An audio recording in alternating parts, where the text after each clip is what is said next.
channel sina tabiriba mayambu taramna okshabaga loinana ngasi sumau shagum Marup Ahumgi Khongchat haiba wari dugi aroiba amadi marisuba saruk puduna laksari wari si mayam puna amuk taminarasi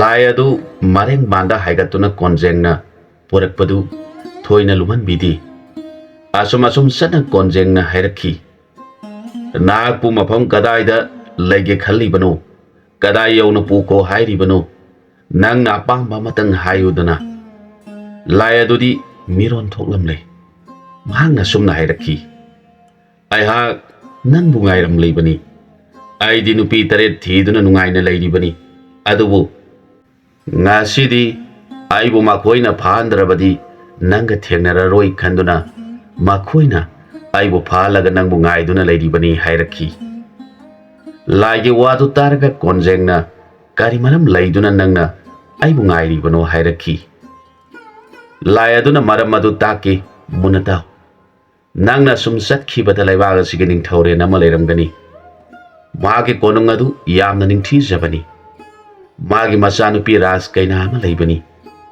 mahakpu pamjabadagi laibaki ningthau macha singna mabu haiba lakpani adubu magi khwaidagi maraibak thiba haibabu mahakka hek luhongduna lauba nipa khudingmak ahing aduda hekta si asumna laibak mangagi ningthau macha manga sukhrabani naga soidana thengnaragani khanduna aina hana takhaudrabadi nahak khanglaroi khanduna aina nangbu ngairibani maduda konjengna am hangjarakhi kari maram laibagino borsing aduna ahing aduda siribadi lairen aduna taro mamang mapokta ras kaina siga yamna yanjaba nipa ama lairami mahaki maming kalidhar kawi nupi asigi mamingna nisida kawi makoi ani asi yamna nungsinare adubu nupi asigi mapanadi kalidhar bu pamlamdi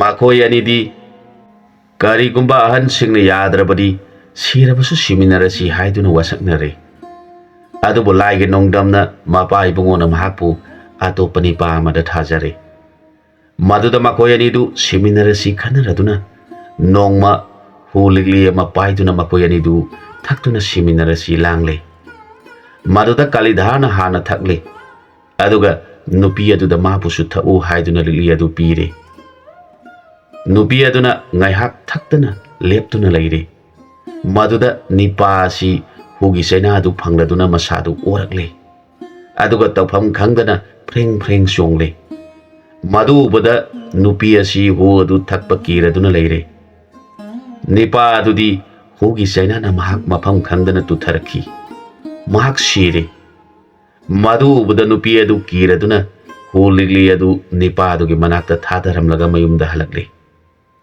miyamna kalidhar siduna leibudu thengnaraga mayam sangduna yengbada manakta huligli amata aduna leiribadu thengnare miyamna mahakti kari maramgidamak hu thaktuna siribano ngaknakhi nupi adu numit adudagi hauna mapan thokhidre mapana haibani pa aduda mahak luhongduna leikhre aduga hu saduna sikhibani pa aduna mathangi mapokta linoina pokhre nupi adu su sirabada ningthau asigi macha nupi oina poktuna leire lena sina nupi asigi luhongbada akaiba piduna leiribani mana luhongluba nipa khudimak nonganbag hekta si mataw asumna leirakpana nupi asigi borsi manga sujilakle mataw aduda ningthau aduna yamna mathwai nungairamdi mak topham khangdana leirami lena sidi ningthaugi sangai konung adugi jatragi yumbida tongduna leiboire maana leiribadu jiba kana uramdi khanglamdi nangna maram sing asi muna khangnabagi damak take haiduna aina nangbu ngairibani lai adugi wado taraga konjengna amu hairakhi mahakpu matau karamna hatkadage takpiu lai aduna muna taro mahak luhongduna nipa aduga hek laiba matam aduda lena sina lona yumbidegi kumtharaglaga तांजा येंगदुना निपादुगी मसादा चिक्तुना हेक हालिबनी महांगना नहानमुकी मपोक्ता सिमिनसी हाइनरगा माना सिबा कीबदगी निपादुदा सिहन खीबादुना लेनसिना सावरादुना मागी बोरवैबा खुदिंगमक चिक्तुना हालिबनी मधु मतौ करमना माबु हाटकदगे हाइबदु ताकलगे मुना तारो नुपी असिदी नंगी नुपी ओइबा याबा नति अदुना निंगथौना नंगा मसा नुपीगा लोंगसी हाइरक्कनी मधु नंगना यारुनु नंगना हाइगदबदी नजाइबे मसी मतिक चाबा bore अमदा लोंगसी अहिंग अदुमदी नंगना मखोय अनिगी सेवा ओइना संजगे हाइगदबनी कारी मरम लैदुना bore हेक सिरिबनो हाइबदु सेंगना खंगनबा होनजगे हाइगदबनी लाय अदुगी वादु मखा ताना मो हाइरखी नंगना नुमित अदुदा नासादो फीना फजना खुमजिल्लगा लैगदबनी लेंबा ओटपा यादी अदुगा मखोय अनिगी फमांग अदुदा पात्र अमदा सांगोमदो पिक थना हाइजनदुना थमगदबनी नांगना मनिनाइदना लोतुना लैगदबनी मतम खरा लैरगा मिनिन दाद्रबा मतमदा लेना दु कुमथरक्तुना बोर अदु सिग्नबा तांजा यंगलक्कनी तांजा अदुदा लेनादुना सांगोम अदु थेंगनबदगी मांगना सांगोमदु थक्लगनी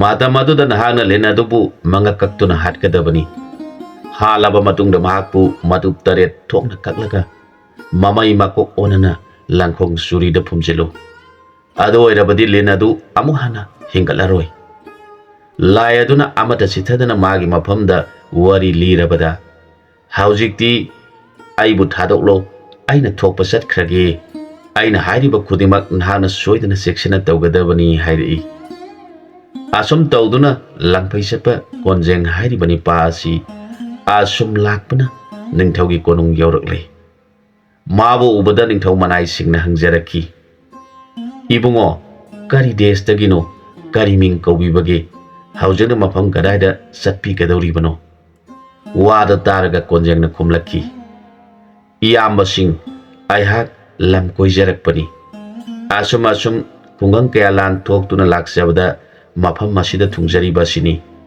आइगी मिंगदी कोनजेंग कौई हाइना खुमलक्की लांगफै चटपनी पानी हाइरबदा मनाई सिंग अदुना निंगथौ अदुदा चंगसिनदुना वरी पुनमक तमजरुरे मदुदा निंगथौ अदुना लंगफै चटपा ओइरबदी कौशिल उ हाइरे मनाई सिंग अदुना माबु कौशिनदुना निंगथौगी नाकता चंगले निंगथौ अदुना मागी मचानुपीगी ओइरिबा पुनमक तमजरे मदुदा कोनजेंगना यामना अवाबा सारदुना हाइरखी इनिंगथौ इबुंगो नजाइबेमा राजकुमारी असिगी बोर अहिंग अमदा हेक्ता सी हाइरिबसी खरादी हेमनबा हाइबदुनी मदुदा निंगथौ अदुना हाइरखी इबुंगोना चानबीदुना इसागी माराइबक थीरिबसी कोहनबेरमु यारबदी इबुंगोना बोर असि ओइबीदुना इसागी खुदोंग थीबसी कनबियो हाइजरखी निंगथौगी वादु तारगा कोनजेंगना हाइरई लानिंगथौ इबुंगो आइदी नजाइबेमगी बोर ओइबा याद्रे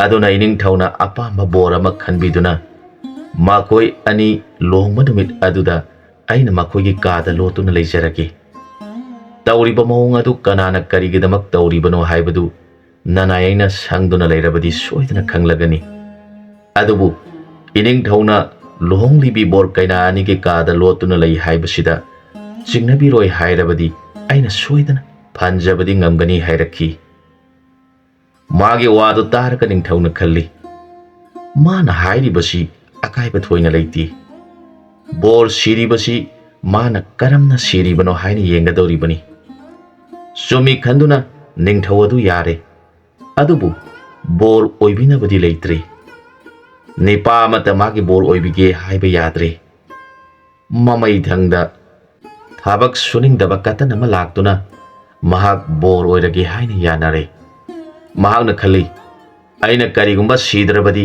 अइहाक थाबक सुदुना निंगथौगी मजाइबे मलौदुना नुंगाइना लेरगदौबनी खल्लादुना महाक बोर ओइदुना नुमित अदुदा लुहोंगले निंगथौगा हाइना खिबगी मतुंगिना कोनजेंगना मखोई अनिना फमदा चंखरबा मतुंगदा पात्र अमदा सांगोम अदु पिक थना हापलगा थमले मदुदा महाकना मची अमदा मखुटा थांगसांग अमा पाइरदुना मासा पुनमक फीना कुपसिलगा लेरे Matam aduda lin adu yumbidagi kumtharakle. Lin tawribadu phigi ahubagi maraktagi konjengna ure. Lin aduna nipadugi masadu thirakle. Mana kangthol manakta chattuna sangpham thirakpada sangom habliba patra adu thengnare. Madu ubada lin adu yamna haraure. Mana sangom adu mabuk thana thaklingaida konjengna phingna sangsilaktuna lengi manga kaktun hale. Maangna lairena aduna taklambagi matungina lenadu matup taret thona kaktatuna langkhong suri da phumle. Mahak masado sengna samthoktuna tumkhre. Nongalabada boradu siramdre. Maduda ningthauaduna peladuna thokiba punamak konjengi mafamda hangjaraki. Konjengna maram punamak si thabat dauduna ningthaugi mafamda tamjaki. Mahak sa ising saraba matungda amuk satpa horakle. Mana asum lakpana laibak ama yaure. Laibak adudi karam tawbage haibabu makhogi laibak aduda kai mayam ngauraduna mi punamak mapan thoktuna thabak suba nomba karimata tawduna leirami. Mahak mafam adu yaurabada laibak adugi praja singna ngangnei. Mahak asidi matau karamna mafam asida yauraklibano. Mi amata kai thengnagani haiduna kanamata mapan thoknadana leiribani. Mi sing aduna somna kausilaki. Ho langphai satpa nahakpu siba haibadu kari amata khandrabra. Nahana matau karamna mafam asida yauraklibano. Lamkhangda kai amata thengnaraktabra. Aikhogi leibag asidi kai mayam ngaurabana kanamata mapan thoknadi lau sangsilau. Nahak makhat tana amuk satkraganu. Hodong thiba thoklagani hairabada konjengna asumna hanglaki. Kai sing adudi kayam yambage masing kaya subage mayam adun hairaki. Makhogi masingdi kaya subage haibadudi khangjadre. Masing ka thibam khangponati. Kaigi kai ngaktani sanguni. Aikhogi leibaki ningthau asina kai sing aduga thengnaba ngamdaduna kai sing asibu thengnaduna tanthokpa ngamba mida mahaki machanupi ras kainabu lohongduna pigani. Laibak asigi ningthausu uhengani haiduna leiribani hairakhi. Wadu targa konjeng mapungdu yamna nungaikre. Mana khali laina tamba haibasi kaya da ngakhrabano.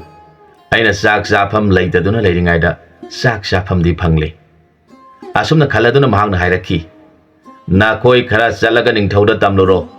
Magi kai sing adudi aina loina phabiragani. Aduna sak hana sakhige sak hana langu hayu. Magi wadu taraga leiriba mi sing aduna ningthau konungda sian khiduna pawasi ningthauda taple. Ningthau aduna harauraduna mana hairakpa sak hana sakhige hairakpaduda ningthauna magi sanaba sak insang ningthina langhanduna mabu ngaiduna leikhi. Pau piruba mi sing adu laktuna mahakpu konungda lakpiro hairi haina pau pirabada mahak mayam aduga loinana konungda lakle. Ningthaubu khurumjaraga sak ngaiduna leikhi. Mayam aduna sak loijari sabiba yaragani hairabada konjeng matam khara saba thakpa maung saraktabadagi mahak numit adu saktu ningthina saselle. Aduga thoraklaga phakta phamlingaida mahak tumlinglaktuna adum tumthakhre. Mahak yamna ningthina tumlurabagi matungda mikap thorakle. Mahana mikap tholakpa matam adudadi numit taramgadore. Magi thawi sadaba maung adu uraga ningthau aduna khalli. Masina kai asuk yam khrabasibu phagani hairibasi oiroidaba wani. Mahak langphai chatpaduda sak lamlaktuna sak sanaba tawba oigani. Ningthauna hairakhi. Asuk yam khraba kai sing asibu ibungona karamna phagadoribano. Konjengna khumlakhi. Iningthau ibungo kai mayam pharga thamnaba sarangdi udi. Aina phagadoriba kai singdu yamlabadi sarang chandona thamgadabani. Aduga numit khudingi makhogi masinjak su pijagadoribani. Magi wadu targa ningthau aduna khalli. Kai asuk yam khraba asibu masinjak pijaduna thamlabadi kanana ngamgani. Makhoi thabak kanabasu natti. Ningthau aduna ibungo makoibo phaduna yokpagi mohutta karam tawraga laibaga sidagi tanthokhiba yagadagi hanglaki konjengna khumjaraki adu oirabadi ningthau ibungo hayeng ayu makoibu tanthokrasi aduga aigi tongnaba kaijau ohumdangdi thamjauge hairaki karigino nangna kai ama tongnaba thamhauge haibadi yai aduga ahum suna thamgadoribadi maduda konjengna khumjaraki ningthau ibungo aigi nungsijakraba marup ani lei aikoi ahum langpai satuna ihai singkhra tamsilusi hainaduna yum thadokuna lakhibani lamlong ahum phangba ma thengnaraduna amana nokpok thangba lambida satkhre amana nongsup thangba lambida satkhre aina mayai lambi asida laksjabada ningthau hoiga thengnajariba sini makoi anina kai pharabadi makoi anigisu amamam thungbiu haiki aduna aina kai ahum khak khauraga adaina mi tadaba mafamda thadokhrage hairaki magi wadu taraga ningthau aduna phare phare hairaki asumna nonganduna ayuki matam yaurabada ningthau aduga loinena ningthaugi mapan kangjaibungda tholaduna konjengna laibak aduda lairiba kai punamak sithadana mafam aduda lakadabani haina kaurakhi konjengi khonjan dabada lairamliba kai punamak laktuna maru lukthraduna kunduna lei mauna hairaki na koi khwaya sidagi hena chauba napangan kanba kai humdang tongana layu aduga kai ataidi na koi punamak miraga sida leiba yadre aduna mi ta adabam phamda lamgi sa aduna leiruro hairaga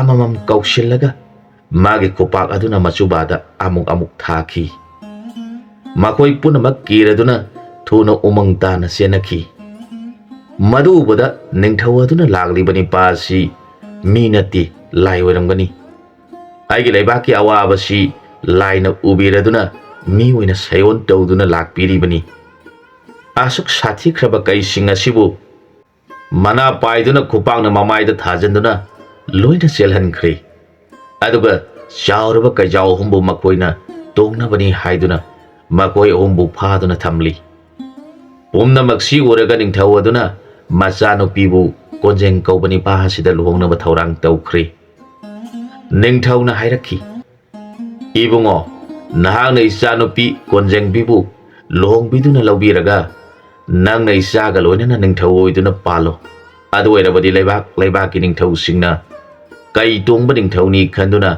ibungogi nakha ponge hairakgani nangna ningthauren oiduna ipaki laibak asida palo ningthaugi yathang matungina raj kaina konjeng bibu konjeng da luhongle matam khara lairabada konjeng na maku ningthau yengladuna haijaraki lai ningthau ibungo nanai khoi ahum ihai tamlusi haiduna langminabada lamlong ahum phangbada ekhoi gi u pambi amamam tharami sai pharakpada mafam aduda ekhoi ahum unasi hainaki maramadu laibana hayengdi hainakhiba numit sure aduna nanai hak marup aniduga amtang unajaruge hairaga mana songbada layu haina lehan khiba kai ahumdu kaurakle kai sing aduna mabungona kaurakle khanduna korung dabna kai jaw humdu lagle mana chawa sangba sap manaba kai sing adu yenglaga hairaki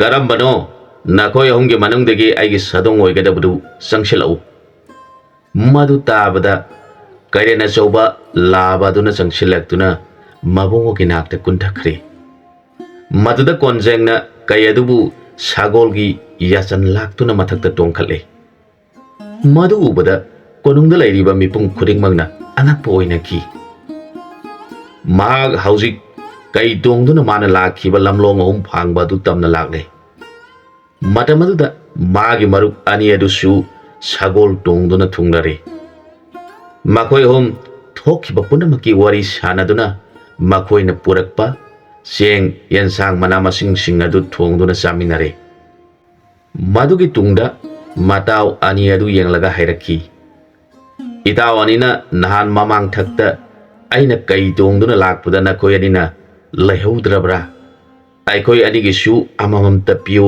ꯍꯥꯏꯈꯤꯕꯗꯨ ꯃꯈꯣꯏ ꯑꯅꯤꯁꯤ ꯑꯃꯃꯝ ꯂꯧꯔꯣ ꯍꯥꯏꯗꯨꯅ ꯀꯩ ꯑꯆꯧꯕ ꯑꯅꯤꯗꯨ ꯀꯧꯁꯤꯟꯗꯨꯅ ꯃꯇꯥꯎ ꯑꯅꯤꯗ ꯁꯤꯟꯅꯔꯦ꯫ ꯃꯇꯥꯎ ꯑꯅꯤꯗꯨꯅꯁꯨ ꯃꯥꯒꯤ ꯀꯩꯗꯨ ꯂꯧꯔꯗꯨꯅ ꯑꯩꯈꯣꯏ ꯑꯅꯤꯁꯨ ꯀꯩ ꯇꯣꯡꯕ ꯐꯪꯂꯒꯅꯤ ꯍꯥꯏꯗꯨꯅ ꯌꯥꯝꯅ ꯍꯔꯥꯎꯅꯈꯤ꯫ ꯃꯈꯣꯏ ꯑꯍꯨꯝꯅ ꯅꯨꯡꯉꯥꯏꯅ ꯋꯥꯔꯤ ꯁꯥꯗꯨꯅ ꯂꯩꯔꯤꯉꯩꯗ ꯀꯩ ꯑꯍꯨꯝ ꯑꯗꯨꯅ ꯏꯁꯤꯡ ꯊꯟꯂꯛꯇꯨꯅ ꯂꯝꯂꯣꯡ ꯑꯍꯨꯝ ꯐꯥꯡꯕꯒꯤ ꯇ꯭ꯔꯤꯊ ꯑꯗꯨꯗ ꯏꯁꯤꯡ ꯊꯛꯂꯨꯕꯗꯒꯤ ꯀꯩ ꯑꯍꯨꯝꯗꯨ ꯃꯤ ꯑꯣꯟꯈ꯭ꯔꯦ꯫ ꯃꯈꯣꯏ ꯌꯥꯝꯅ ꯉꯛꯅꯈ꯭ꯔꯦ꯫ ꯀꯣꯟꯖꯦꯡꯅ ꯃꯈꯣꯏ ꯑꯍꯨꯝꯕꯨ ꯀꯧꯁꯤꯟꯗꯨꯅ ꯑꯣꯏꯔꯤꯕꯗꯨ ꯀꯔꯝ ꯇꯧꯔꯤꯕꯅꯣ ꯍꯪꯂꯛꯈꯤ꯫ ꯃꯗꯨꯗ ꯃꯈꯣꯏꯒꯤ ꯃꯌꯥꯝꯕ ꯑꯍꯟ ꯑꯗꯨꯅ ꯍꯥꯏꯖꯔꯛꯈꯤ, ꯇꯥꯕꯤꯌꯨ ꯏꯕꯨꯡꯉꯣ ꯑꯍꯨꯝꯃꯛ, ꯑꯩꯈꯣꯏ ꯑꯍꯨꯝ ꯅꯤꯡꯊꯧ ꯄꯥꯛꯄꯒꯤ ꯃꯆꯥꯅꯤꯄꯥ ꯉꯥꯛꯇꯅꯤ꯫ ꯏꯄꯥ ꯅꯤꯡꯊꯧꯅ ꯂꯩꯔꯤꯕ ꯗꯦꯁ ꯄꯨꯝꯅꯃꯛꯁꯤ ꯖꯣꯏ ꯇꯧꯒꯦ ꯈꯟꯗꯨꯅ ꯈꯣꯡꯃꯤ ꯂꯥꯟꯃꯤ ꯌꯥꯝꯅ ꯈꯣꯝꯒꯠꯂꯝꯃꯤ꯫ ꯁꯒꯣꯜ ꯁꯥꯃꯨꯁꯨ ꯅꯤꯡꯊꯤꯅ ꯈꯣꯝꯒꯠꯇꯨꯅ ꯂꯩꯔꯝꯃꯤ꯫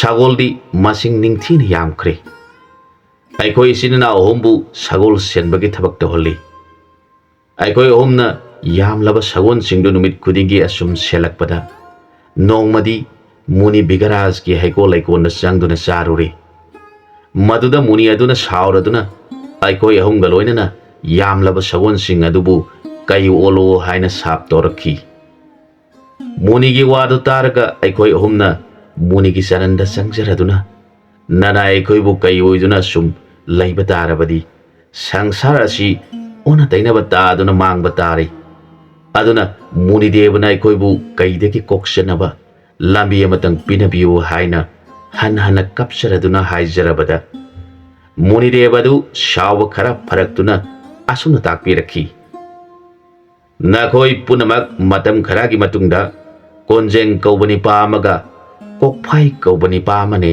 ꯁꯨꯖꯥꯛ ꯀꯧꯕ ꯅꯤꯄꯥ ꯑꯃꯅꯦ, ꯃꯈꯣꯏ ꯑꯍꯨꯝꯅ ꯂꯝꯂꯣꯡ ꯑꯍꯨꯝ ꯐꯥꯡꯕꯗ ꯄꯨꯟꯅ ꯆꯥꯛ ꯆꯥꯃꯤꯟꯅꯔꯛꯈꯤꯒꯅꯤ꯫ ꯃꯇꯝ ꯑꯗꯨꯗ ꯅꯈꯣꯏ ꯅꯆꯤꯟ ꯅꯅꯥꯎ ꯀꯩ ꯑꯣꯏꯔꯕ ꯅꯈꯣꯏꯕꯨ ꯃꯈꯣꯏꯒꯤ ꯁꯥꯗꯣꯡ ꯑꯣꯏꯅꯕ ꯈꯟꯅꯔꯛꯀꯅꯤ꯫ ꯃꯇꯝ ꯑꯗꯨꯗ ꯅꯈꯣꯏꯅ ꯂꯝꯂꯣꯡ ꯑꯍꯨꯝ ꯐꯥꯡꯕꯒꯤ ꯏꯁꯤꯡꯗꯨ ꯊꯛꯄꯗ ꯅꯈꯣꯏ ꯑꯍꯨꯝꯒꯤ ꯅꯄꯥꯞ ꯀꯣꯛꯆꯕ ꯑꯣꯏꯗꯨꯅ ꯃꯤ ꯑꯣꯏꯖꯔꯣ ꯍꯥꯏꯅ ꯕꯣꯔ ꯄꯤꯕꯤꯔꯝꯈꯤ꯫ ꯃꯗꯨꯒꯤ ꯃꯇꯨꯡꯗ ꯀꯩ ꯑꯣꯏꯈ꯭ꯔꯕ ꯁꯒꯣꯜꯁꯤꯡ ꯑꯗꯨꯒꯤ ꯃꯔꯝꯗ ꯑꯩꯈꯣꯏꯅ ꯍꯥꯏꯖꯕꯗ ꯃꯨꯅꯤ ꯑꯗꯨꯅ ꯑꯁꯨꯝꯅ ꯇꯥꯛꯄꯤꯔꯝꯈꯤ, ꯃꯈꯣꯏ ꯃꯔꯨꯞ ꯑꯍꯨꯝꯗꯨꯒꯤ ꯃꯔꯛꯇ ꯁꯥ ꯎꯆꯦꯛ ꯇꯤꯟ ꯀꯥꯡꯒꯤ ꯃꯔꯣꯟ ꯈꯪꯕ, ꯃꯥꯅ ꯀꯧꯅꯤꯡꯕ ꯖꯤꯕ ꯀꯧꯕ ꯉꯝꯕ ꯏꯁꯣꯔꯒꯤ ꯃꯉꯥꯜ ꯐꯪꯕ ꯅꯤꯄꯥ ꯑꯃ ꯌꯥꯎꯔꯤꯕꯗꯨꯅ ꯅꯈꯣꯏꯒꯤ ꯁꯒꯣꯜ ꯀꯩ ꯑꯣꯟꯈ꯭ꯔꯕꯁꯤꯡ ꯑꯗꯨ ꯀꯧꯍꯜꯂꯒ ꯂꯝꯂꯣꯡꯒꯤ ꯏꯁꯤꯡ ꯑꯗꯨ ꯄꯤꯊꯛꯂꯕꯗꯤ ꯃꯈꯣꯏ ꯂꯣꯏꯅꯃꯛ ꯍꯥꯟꯅꯒꯤ ꯁꯒꯣꯜꯁꯤꯡꯗꯨ ꯑꯣꯟꯖꯔꯣ꯫ ꯑꯩꯁꯨ ꯈꯔ ꯁꯥꯎꯈꯤꯗꯨꯅ ꯅꯈꯣꯏꯒꯤ ꯅꯐꯝꯗ ꯁꯥꯕꯁꯤ ꯇꯧꯔꯨꯔꯦ꯫ ꯍꯧꯖꯤꯛꯇꯤ ꯑꯩꯍꯥꯛꯁꯨ ꯅꯨꯡꯉꯥꯏꯔꯛꯇ꯭ꯔꯦ ꯍꯥꯏꯔꯛꯈꯤ꯫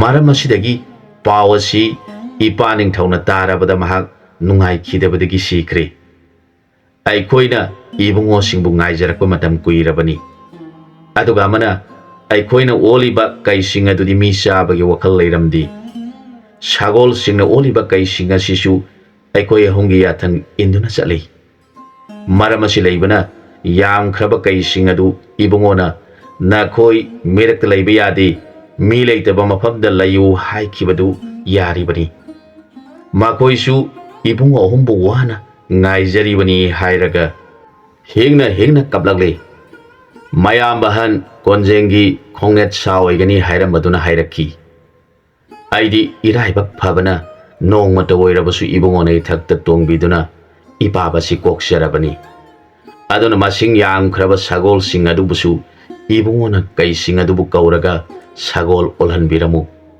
ꯃꯗු ꯅꯠꯇ꯭ꯔꯕꯗꯤ ꯀꯩ ꯑꯣꯏꯗꯨꯅ ꯑꯗꯨꯝ ꯂꯩꯈꯤꯕ ꯊꯣꯛꯂꯕꯗꯤ ꯇꯥꯏꯕꯪ ꯃꯤꯑꯣꯏꯕꯗ ꯑꯀꯥꯏꯕ ꯀꯌꯥ ꯊꯣꯛꯂꯛꯄ ꯌꯥꯏ ꯍꯥꯏꯖꯔꯛꯈꯤ꯫ ꯃꯥꯒꯤ ꯅꯨꯡꯁꯤꯔꯕ ꯋꯥꯐꯝꯗꯨ ꯇꯥꯔꯒ ꯀꯣꯟꯖꯦꯡꯅ ꯃꯥꯒꯤ ꯃꯔꯨꯞ ꯑꯅꯤꯕꯨ ꯌꯦꯡꯖꯔꯒ ꯍꯥꯏꯔꯛꯈꯤ, ꯇꯥꯕꯤꯌꯨ ꯅꯨꯡꯁꯤꯖꯔꯕ ꯑꯩꯒꯤ ꯃꯔꯨꯞ ꯑꯅꯤ, ꯑꯩꯈꯣꯏ ꯑꯍꯨꯝ ꯃꯐꯝ ꯑꯁꯤꯗ ꯅꯨꯃꯤꯠ ꯅꯤꯅꯤꯗꯤ ꯂꯩꯔꯁꯤ ꯍꯥꯏꯕꯕꯨ ꯃꯔꯨꯞ ꯑꯅꯤꯅ ꯀꯔꯤ ꯍꯥꯏꯅꯤꯡꯂꯤꯕ? ꯌꯨꯝꯗ ꯑꯆꯤꯟꯕ ꯀꯌꯥ ꯂꯩꯔꯕꯁꯨ ꯋꯥꯔꯤ ꯋꯥꯇꯥꯏ ꯁꯥꯗꯨꯅ ꯑꯍꯤꯡ ꯑꯅꯤꯗꯗꯤ ꯂꯦꯜꯂꯁꯤ꯫ ꯃꯥꯒꯤ ꯀꯩꯁꯤꯡ ꯑꯁꯤ ꯃꯁꯤꯡ ꯌꯥꯝꯕꯅ ꯅꯣꯡꯃꯇꯗ ꯃꯈꯣꯏ ꯂꯣꯏꯅ ꯃꯄꯥꯞ ꯀꯣꯛꯄ ꯉꯝꯒꯗꯕ ꯃꯥꯟꯗꯦ ꯍꯥꯏꯔꯛꯈꯤ꯫ ꯀꯣꯟꯖꯦꯡꯒꯤ ꯋꯥꯗꯨ ꯇꯥꯔꯒ ꯃꯥꯒꯤ ꯃꯔꯨꯞ ꯑꯅꯤꯗꯨꯅ ꯍꯔꯥꯎꯅ ꯌꯥꯔꯗꯨꯅ ꯑꯍꯤꯡ ꯑꯅꯤ ꯂꯩꯕ ꯇꯥꯈꯤ꯫ ꯃꯗꯨꯒꯤ ꯃꯇꯨꯡꯗ ꯀꯣꯟꯖꯦꯡꯅ ꯃꯥꯅ ꯊꯥꯞꯅ ꯇꯥꯟꯊꯣꯛꯈꯤꯕ ꯀꯩꯁꯤꯡ ꯑꯗꯨ ꯀꯧꯔꯛꯂꯦ꯫ ꯀꯩꯁꯤꯡꯗꯨ ꯀꯣꯟꯖꯦꯡꯒꯤ ꯈꯣꯟꯖꯦꯜ ꯇꯥꯕꯗ ꯑꯩꯈꯣꯏꯒꯤ ꯏꯕꯨꯡꯉꯣꯅ ꯀꯧꯔꯛꯂꯦ꯫ ꯀꯔꯤ ꯈꯨꯗꯣꯡꯊꯤꯕ ꯂꯩꯔꯕꯅꯣ ꯍꯥꯏꯅ ꯈꯟꯗꯨꯅ ꯀꯩꯁꯤꯡ ꯑꯗꯨ ꯄꯟꯊꯕ ꯇꯧꯗꯨꯅ ꯂꯥꯛꯂꯦ꯫ ꯀꯌꯥꯝꯗꯨ ꯎꯕꯗ ꯃꯥꯒꯤ ꯃꯔꯨꯞ ꯑꯅꯤꯗꯨ ꯌꯥꯝꯅ ꯉꯛꯈꯤ꯫ ꯀꯩ ꯃꯌꯥꯝ ꯑꯗꯨꯗ ꯀꯣꯟꯖꯦꯡꯅ ꯍꯥꯏꯔꯛꯈꯤ, "ꯅꯈꯣꯏ ꯄꯨꯝꯅꯃꯛ ꯂꯝꯂꯣꯡ ꯑꯍꯨꯝ ꯐꯥꯡꯕꯒꯤ ꯏꯁꯤꯡꯁꯤ ꯊꯛꯆꯔꯣ, ꯑꯗꯨꯒ ꯍꯥꯟꯅꯒꯤ ꯅꯈꯣꯏꯒꯤ ꯃꯄꯣꯛ ꯑꯗꯨ ꯐꯪꯖꯔꯣ" ꯍꯥꯏꯔꯛꯈꯤ꯫ ꯃꯗꯨꯗ ꯀꯩꯁꯤꯡ ꯑꯗꯨꯅ ꯏꯁꯤꯡꯗꯨ ꯍꯦꯛ ꯊꯛꯀꯦ ꯇꯧꯕꯗ ꯆꯥꯎꯔꯕ ꯂꯩꯔꯦꯟ ꯑꯃꯅ ꯇꯥꯎꯈꯠꯂꯛꯇꯨꯅ ꯀꯩꯁꯤꯡꯕꯨ ꯂꯥꯛꯀꯗꯕꯒꯤ ꯇꯧꯔꯦ꯫ ꯃꯈꯣꯏ ꯏꯁꯤꯡ ꯊꯛꯄ ꯉꯝꯗ꯭ꯔꯦ꯫ ꯀꯩꯁꯤꯡꯗꯨ ꯀꯥꯏꯗꯨꯅ ꯆꯠꯅꯕ ꯎꯕꯗ ꯀꯣꯟꯖꯦꯡꯅ ꯀꯔꯤꯒꯤꯅꯣ ꯍꯥꯏꯗꯨꯅ ꯌꯦꯡꯕꯗ ꯆꯥꯎꯈ꯭ꯔꯕ ꯂꯩꯔꯦꯟ ꯑꯃꯅ ꯃꯈꯣꯏꯕꯨ ꯂꯥꯛꯀꯗꯕꯒꯤ ꯇꯧꯔꯤꯕ ꯃꯑꯣꯡ ꯑꯗꯨ ꯎꯔꯦ꯫ ꯃꯗꯨ ꯎꯕꯗ ꯀꯣꯟꯖꯦꯡꯅ ꯂꯥꯏ ꯑꯗꯨꯗ ꯍꯥꯏꯖꯔꯛꯈꯤ, "ꯅꯍꯥꯛꯅ ꯇꯧꯕꯤꯔꯤꯕ ꯊꯕꯛ ꯑꯗꯨ ꯊꯥꯗꯣꯛꯄꯤꯌꯨ꯫ ꯅꯪꯅ ꯑꯗꯨꯝ ꯇꯧꯕꯤꯕ ꯇꯥꯔꯕꯗꯤ ꯑꯩꯒꯤ ꯊꯕꯛ ꯀꯥꯏꯕ ꯇꯥꯔꯦ." ꯂꯥꯏ ꯑꯗꯨꯅꯁꯨ ꯀꯣꯟꯖꯦꯡꯅ ꯍꯥꯏꯔꯤꯕꯗꯨ ꯈꯪꯉꯤ, ꯑꯗꯨꯕꯨ ꯃꯥꯒꯤꯁꯨ ꯑꯅꯤꯡꯕ ꯑꯃ ꯊꯨꯡꯅꯕ ꯃꯥꯅ ꯍꯥꯏꯖꯕꯗꯨ ꯇꯥꯁꯤꯟꯅꯗ꯭ꯔꯦ꯫ ꯃꯥꯅ ꯍꯟꯅ ꯍꯥꯏꯖꯕꯗ ꯇꯥꯕꯤꯗ꯭ꯔꯕ ꯑꯗꯨꯗ ꯃꯍꯥꯛꯅ ꯃꯥꯒꯤ ꯃꯔꯨꯞ ꯊꯦꯡꯒꯨꯕꯨ ꯀꯧꯔꯛꯂꯦ꯫ ꯈꯨꯗꯛꯇ ꯊꯦꯡꯒꯨ ꯂꯝ ꯄꯨꯕ ꯂꯥꯛꯂꯦ꯫ ꯀꯔꯤ ꯇꯧꯔꯕꯒꯦ ꯍꯪꯂꯕꯗ ꯃꯥꯅ ꯂꯥꯏꯔꯦꯟ ꯑꯁꯤꯅ ꯍꯟꯅ ꯍꯥꯏꯖꯕꯗ ꯌꯥꯕꯤꯗ꯭ꯔꯦ, ꯀꯔꯤ ꯃꯔꯝ ꯂꯩꯕꯒꯤꯅꯣ ꯍꯪꯂꯛꯈꯤ꯫ ꯃꯗꯨꯗ ꯊꯦꯡꯒꯨ ꯑꯗꯨꯅ ꯍꯥꯏꯔꯛꯈꯤ, "ꯅꯪꯅ ꯃꯥꯕꯨ ꯍꯥꯏꯖꯕꯗ ꯌꯥꯔꯔꯣꯏ, ꯑꯗꯨꯅ ꯅꯪꯅ ꯃꯥꯕꯨ ꯐꯥꯗꯨꯅ ꯃꯈ꯭ꯌꯥꯠ ꯁꯦꯒꯥꯏꯗꯨꯅ ꯍꯥꯠꯂꯨ, ꯑꯗꯨ ꯑꯣꯏꯔꯕꯗꯤ ꯃꯍꯥꯛ ꯀꯔꯤꯁꯨ ꯇꯧꯕ ꯉꯝꯂꯔꯣꯏ" ꯍꯥꯏꯔꯛꯈꯤ꯫ ꯊꯦꯡꯒꯨꯒꯤ ꯋꯥꯗꯨ ꯇꯥꯔꯒ ꯀꯣꯟꯖꯦꯡ ꯏꯁꯤꯡꯗ ꯆꯣꯡꯊꯔꯛꯂꯦ꯫ ꯃꯍꯥꯛꯅ ꯂꯥꯏꯋꯥꯅ ꯂꯩꯔꯦꯟ ꯑꯗꯨꯕꯨ ꯐꯥꯔꯒ ꯀꯪꯐꯥꯟꯗ ꯆꯤꯡꯈꯠꯇꯨꯅ ꯃꯈ꯭ꯌꯥꯠ ꯁꯦꯒꯥꯏꯗꯨꯅ ꯍꯥꯠꯂꯦ꯫ ꯂꯩꯔꯦꯟ ꯁꯤꯔꯕꯗ ꯂꯩꯔꯦꯟ ꯑꯗꯨꯒꯤ ꯃꯁꯥꯗꯒꯤ ꯃꯤ ꯑꯣꯏꯔꯛꯂꯦ, ꯑꯗꯨꯒ ꯆꯪꯁꯤꯜꯂꯛꯇꯨꯅ ꯀꯣꯟꯖꯦꯡꯗ ꯈꯨꯔꯨꯝꯖꯔꯦ꯫ ꯃꯗꯨ ꯎꯕꯗ ꯀꯣꯟꯖꯦꯡꯗꯨ ꯑꯉꯛꯄꯅ ꯂꯣꯏꯈ꯭ꯔꯦ꯫ ꯃꯍꯥꯛꯅ ꯍꯪꯂꯛꯈꯤ, "ꯃꯇꯧ ꯑꯁꯤ ꯀꯔꯝꯅ ꯑꯣꯏꯔꯤꯕꯅꯣ?" ꯀꯣꯟꯖꯦꯡꯒꯤ ꯋꯥꯗꯨ ꯇꯥꯔꯒ ꯂꯩꯔꯦꯟ ꯑꯣꯟꯕ ꯅꯤꯄꯥ ꯑꯗꯨꯅ ꯍꯥꯏꯖꯔꯛꯈꯤ, "ꯇꯥꯕꯤꯌꯨ ꯏꯕꯨꯡꯉꯣ, ꯑꯩꯍꯥꯛ ꯅꯣꯡꯃ ꯃꯨꯅꯤꯒꯤ ꯍꯩꯀꯣꯜꯗ ꯐꯥꯎꯗꯨꯅ ꯆꯠꯂꯝꯃꯤ꯫ ꯑꯩꯅ ꯃꯨꯅꯤꯒꯤ ꯍꯩꯀꯣꯜꯅꯤ ꯍꯥꯏꯕ ꯈꯪꯗꯕꯗꯒꯤ ꯄꯥꯜꯂꯤꯕ ꯍꯩ ꯑꯗꯨ ꯑꯃ ꯍꯦꯛꯇꯨꯅ ꯆꯥꯔꯨꯔꯦ꯫ ꯃꯗꯨꯗ ꯃꯨꯅꯤ ꯑꯃ ꯊꯣꯛꯂꯛꯇꯨꯅ ꯃꯥꯒꯤ ꯍꯩ ꯆꯥꯕꯒꯤ ꯑꯩꯕꯨ ꯂꯩꯔꯦꯟ ꯑꯣꯜꯂꯣ ꯍꯥꯏꯅ ꯁꯥꯞ ꯇꯧꯔꯦ꯫ ꯃꯗꯨꯗ ꯑꯩꯅ ꯃꯨꯅꯤꯒꯤ ꯃꯈꯣꯡ ꯀꯣꯜꯂꯗꯨꯅ, 'ꯃꯨꯅꯤꯗꯦꯕ, ꯑꯩꯗꯤ ꯃꯨꯅꯤꯒꯤ ꯍꯩꯀꯣꯜꯅꯤ ꯍꯥꯏꯕꯗꯤ ꯈꯪꯖꯍꯧꯗ꯭ꯔꯦ. ꯐꯖꯅ ꯄꯥꯜꯂꯤꯕ ꯍꯩꯁꯤꯡ ꯑꯁꯤ ꯎꯖꯕꯗ ꯆꯥꯅꯤꯡꯂꯛꯇꯨꯅ ꯍꯩ ꯑꯃꯇꯪ ꯍꯦꯛꯇꯨꯅ ꯆꯥꯔꯨꯔꯦ. ꯅꯅꯥꯏ ꯑꯩꯕꯨ ꯂꯩꯔꯦꯟ ꯑꯣꯟꯗꯨꯅ ꯑꯗꯨꯝ ꯂꯩꯈꯤꯕ ꯇꯥꯔꯕꯗꯤ ꯅꯅꯥꯏꯒꯤ ꯄꯨꯟꯁꯤ ꯑꯁꯤ ꯃꯥꯡꯍꯧꯕ ꯇꯥꯔꯦ. ꯑꯗꯨꯅ ꯁꯥꯞ ꯑꯁꯤꯕꯨ ꯀꯣꯛꯆꯅꯕ ꯂꯝꯕꯤ ꯑꯃꯇꯪꯗꯤ ꯄꯤꯅꯕꯤꯌꯨ' ꯍꯥꯏꯖꯔꯕꯗ ꯃꯨꯅꯤ ꯑꯗꯨ ꯃꯄꯨꯛꯅꯤꯡ ꯅꯨꯡꯉꯥꯏꯔꯛꯇ꯭ꯔꯦ꯫ ꯃꯍꯥꯛꯅ ꯍꯥꯏꯔꯛꯈꯤ, 'ꯑꯩꯁꯨ ꯈꯔ ꯐꯤꯡꯕ ꯍꯥꯏꯕꯗꯨꯅꯤ. ꯅꯪꯅ ꯍꯩ ꯑꯃꯇꯪ ꯆꯥꯕꯒꯤꯗꯃꯛ ꯑꯀꯟꯕ ꯁꯥꯞ ꯑꯁꯤ ꯇꯧꯔꯨꯔꯦ.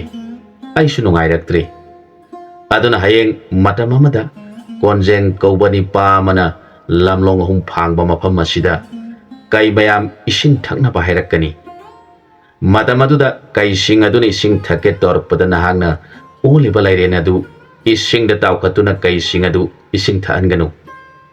ꯀꯩꯁꯤꯡꯅ ꯏꯁꯤꯡ ꯀꯔꯤꯒꯤ ꯊꯛꯇ꯭ꯔꯤꯕꯅꯣ ꯍꯥꯏꯅ ꯀꯣꯟꯖꯦꯡꯅ ꯊꯤꯔꯛꯂꯕꯗ ꯅꯪꯅ ꯊꯛꯍꯟꯗꯕꯅꯤ ꯈꯪꯂꯗꯨꯅ ꯅꯪꯕꯨ ꯃꯥꯅ ꯐꯥꯗꯨꯅ ꯃꯈ꯭ꯌꯥꯠ ꯁꯦꯒꯥꯏꯗꯨꯅ ꯁꯤꯔꯕ ꯃꯇꯝꯗ ꯅꯪꯒꯤ ꯍꯥꯟꯅꯒꯤ ꯇꯥꯏꯕꯪ ꯃꯤꯗꯨ ꯑꯣꯏꯖꯧ ꯍꯥꯏꯕꯤꯔꯝꯈꯤ.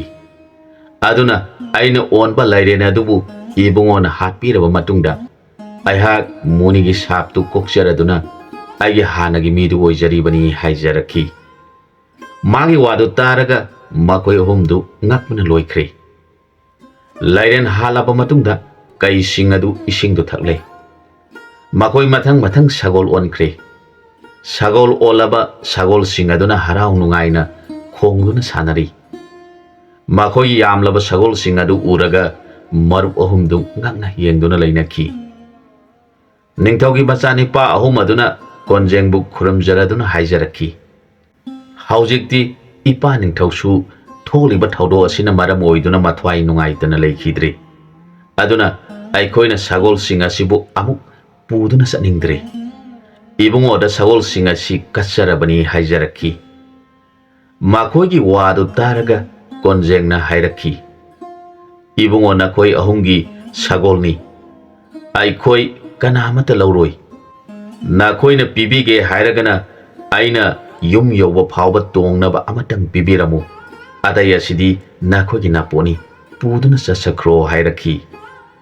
Ningthau macha ahumdu makoi marup ahum adubu sangsilaktuna khurumjaraga sagol singadu hoiduna chatki. Konjengi tongnaba phajaba sagol ama thamlamki. Makoi ahumna chalamdaida karigumba matamda nanai khoi isinina ahumbu kaubiganu. Awaba tarabasu nanai khoibu ningsingbirau haijaramki. Makoi chatkraba matungda marup ahum adu sagi sing thongladuna chaminaraba matungda thokriba thaudok kaya adugi maramda wari kaya marom saduna leirami. Adudagi konjengna lai sagol bu ningsinglaktuna mabu kaure. Lai sagol adu pairaktuna kari waram leibage hanglabada haukriba punamak magi mafamda wari sare. Maduda lai sagol aduna ahing aduma makoi ahumgi mafamda wari liduna tahanki. Makoi marup ahumdu amuksu nongnai amuksu kaminai. Angang oringaidagi mina tauruno haiba thabakta tauraklaba makoi ahumdu thokriba punamak wari sanaraga ahing aduma leminaki. Konjengna kokphai amasung suja kauba marup ani dubu yenglaga hairaki. Marup ani nakoi anibu adum laikhige haibra natraga aiga puna leiminasi haibra. Marup ani na apamba adumatang tajaningi. Konjengi wadu taraga magi marup ani duna hairaki. Marup aikoina lairibadosu aikoina maruka punna leiminarurage haibada lairiba khungi mising aduna yagadaba mandi. Makoina aikoi ani busu yamna luna khanjakhre. Matam kharadi aikoi ani khun sing adu thadoktuna chatke haiba yaroidori hairaki. Phare marup anina asumna phagani haibadu tawbiro. Makoi marup anina amu hairaki. Marupna ningthauren oibiraga aikoina loipot karakani hainaraga makoi marup ahumdu magi sagol tongnaduna magi laibakta hanaki. Matanga swaida wari silosinjari. Anapa wari amada mayamga punha muk thengnaminarasi.